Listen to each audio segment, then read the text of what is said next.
जय हिंद अधिवक्ता साथियों, जैसा कि आप सभी जानते हैं कि आज हम पहुंचे हैं सेंट्रल बार और सेंट्रल बार में हम उन जीते हुए अध्यक्ष, मंत्री और वरिष्ठ उपाध्यक्ष से चर्चा करेंगे जो आज से 2 माह पहले जब अधिवक्ता समाज के 2500 अधिवक्ताओं को इस एल्डर कमेटी के मतदान सूची से बाहर कर दिया गया था और वो हड़ताल पर बैठे थे।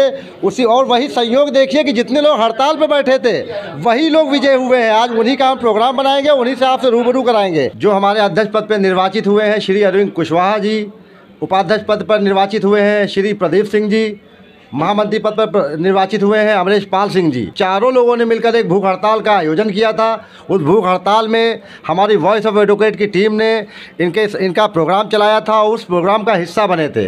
उसके बाद आज संयोग देखिए कि वही चारों प्रत्याशी विजय हुए हैं जिन्होंने भूख हड़ताल में भागीदारी की थी। आइए जानते हैं इस पूरे प्रकरण में। हम तो बहुत खुश हैं, वॉइस ऑफ एडवोकेट की टीम बहुत खुश है। अध्यक्ष जी का इस पूरे प्रकरण पर क्या कहना है?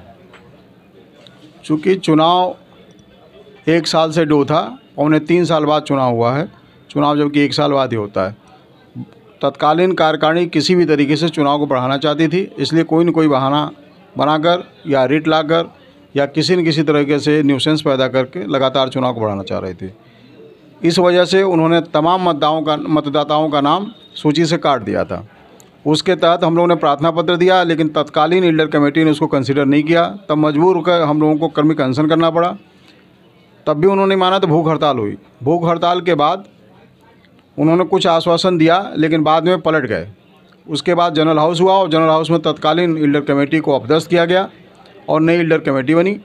उन्होंने अपने जिम्मेदारी का निर्वाह करते हुए तत्काल प्रभाव से चुनाव का नोटिफिकेशन किया और सेंट्रल बार के COP धारकों को मतदान का अधिकार दिया। सबकी भावनाओं का कद्र करते और सभी परिस्थितियों को अपने कंट्रोल में लेते हुए उन्होंने निश्चिंत होकर के निर्भीक व पारदर्शी चुनाव कराया, जिसमें सभी प्रत्याशी जो भूख हड़ताल पे थे, हम 4 लोग उसमें भूख हड़ताल पे थे और चारों लोगों ने विजय प्राप्त की। यहाँ के जनसाधारण जो आम अधिवक्ता है, हम लोगों की भावनाओं का और तत्कालीन परिस्थितियों पे, तत्कालीन एल्डर कमेटी के व्यवहार को देखते हुए उन्होंने अप्रिशिएट किया, हम लोगों को सेवा का मौका दिया। इसके लिए हम अभी अपने सेंट्रल बार के सभी सदस्यों को आभार प्रकट करते हैं और उनको पुनः एक बार प्रणाम करते हैं, ताकि उन्होंने जो प्रेम और स्नेह दिया है और विश्वास व्यक्त किया है उसका आदर करते हुए हम अपने कार्यकाल में उनका तत्परता से सेवा कर सकें। यह मेरा लगातार प्रयास रहेगा। हेलो, जय हिंद अधिवक्ता साथियों, जैसा कि आप सभी देख रहे हैं कि हम आज आए हैं हमारे बार के जो वर्तमान के निर्वाचित महामंत्री हैं श्री अमरेश पाल सिंह जी। आज से 2 माह पहले इसी सेंट्रल बार के सभागार में अमरेश पाल सिंह जी भूख हड़ताल पर बैठे थे उन अधिवक्ताओं के लिए जो 2500 अधिवक्ताओं को एल्डर कमेटी के द्वारा मतदाता सूची से बाहर कर दिया गया था। उस आंदोलन में भी हम अमरेश पाल सिंह के आवाज़ बनने का प्रयास किए थे और साथ चले थे। और संयोग देखिए कि उस भूख हड़ताल में जितने 4 लोग बैठे थे वो चारों लोग विजय हुए हैं। इसी परिप्रेक्ष्य में आइए हम बात करते हैं अमरेश पाल सिंह जी से कि इनका हमारे वॉइस ऑफ एडवोकेट की टीम के बारे में और इस अधिवक्ता समाज के बारे में क्या कहना है। सबसे पहले तो छोटे भाई शरीफ जी, तुमको बहुत बहुत आभार, धन्यवाद। आप अधिवक्ताओं की आवाज़ को हमेशा उठाते रहते हैं हर उचित फोरम पे। जब जब अधिवक्ता का कोई आंदोलन हो, चाहे अधिवक्ता कोई सही मांग कर रहा हो या प्रशासन के साथ कहीं मतभेद हो रहे हों, हर जगह आप अधिवक्ताओं की अच्छी तरीके से आवाज़ उठाते हैं और उसका पूरा आपको बहुत बहुत बधाई मैं देता हूं, धन्यवाद देता हूं। और आप जो इस चुनाव का सिनेरियो रहा है, मैं पूरी टीम के साथ धरने पे मैं बैठा था और वो धरना जो था वो अनिश्चितकालीन भूख हड़ताल थी। हम लोगों का ये मामला था कि पहले की कार्यकारिणी जो थी वो बहुत निरंकुशता के साथ कार्य कर रही थी और पूरे अधिवक्ता समाज को विखंडित करने का काम कर रही थी। अधिवक्ता समाज में काफ़ी उन लोगों के प्रति रोष था और उसके लिए हम लोगों को बैठना पड़ा अनिश्चितकालीन, कि जिससे कि अधिवक्ता समाज को तोड़ो मत, क्योंकि अधिवक्ता सब भाई है और अधिवक्ता का 2500 लोगों का तुमने वोटर लिस्ट से बाहर कर दिया। खैर, जीत हुई और आपको भी बहुत बहुत बधाई, क्योंकि उस कार्यक्रम में भी आपने पूरा सहयोग किया था हम लोगों का और जीत हुई। सारे अधिवक्ताओं का बाकायदा वोटर लिस्ट में नाम आया और सबने चुनाव किया और चुनाव में विजय दिलाई।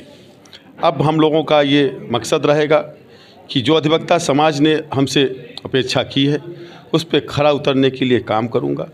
जो अधिवक्ताओं ने इस टीम को चुना है, पहली बार ऐसी कार्यकारिणी पे आम अधिवक्ता ने विश्वास जताया है कि सर्व समाज का इसमें समावेश है, तो ये एक ऐसी कार्यकारिणी बनकर के आई है। आज पूरा अधिवक्ता समाज बहुत ही प्रसन्न है। उसको लगता है कि पहली बार ऐसा नेतृत्व आया है कि जिसमें हर जाति धर्म के आदमी का कहीं न कहीं सामंजस्य है। हम लोग ने जो कहा था कि सबसे पहले किसी भी व्यक्तिगत अधिवक्ता का कोई मामला होगा उसमें बढ़ चढ़ करके हम लोग अधिवक्ता के लिए खड़े होंगे हर जगह। न्यायालय में व्याप्त भ्रष्टाचार के विरोध में लगातार हम लोग कार्रवाई करेंगे और बहुत जल्द ही इस पर निर्णय लेने की बात हम लोगों के द्वारा की जा रही है। देखिए, चुनाव होते रहते हैं, आते रहते हैं, जाते रहते हैं, लेकिन जिन साथियों का हम नेतृत्व करने जा रहे थे उनसे उनके मत देने का अधिकार छीना जा रहा था। और वो साथी जो लगातार जिनके जो लाइफ टाइम मेंबर थे, जिन्होंने अपने हाथ से बार के चंदे जमा किए थे और इसी परिसर के अंदर बैठते थे, उनसे उनका वोट देने का अधिकार छीना जा रहा था। हमने एल्डर कमेटी से उस समय की कार्यकारिणी से बात की, लेकिन कार्यकारिणी मानने को तैयार नहीं थी।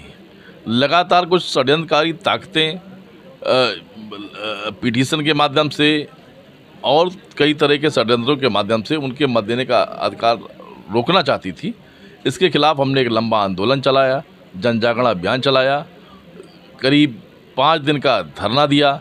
इसके बाद भी जब एल्डर कमेटी के चेयरमैन ने हमारी बात नहीं सुनी तो मजबूर होकर उन साथियों को के मत देने का अधिकार को दिलाने के लिए हम सभी साथी मिलकर भूख हड़ताल में बैठे और निश्चित तौर पर हमें सफलता मिली और तमाम साथियों को उनके मत देने का अधिकार उन्हें प्राप्त हुआ। जय हिंद, जय अधिवक्ता समाज।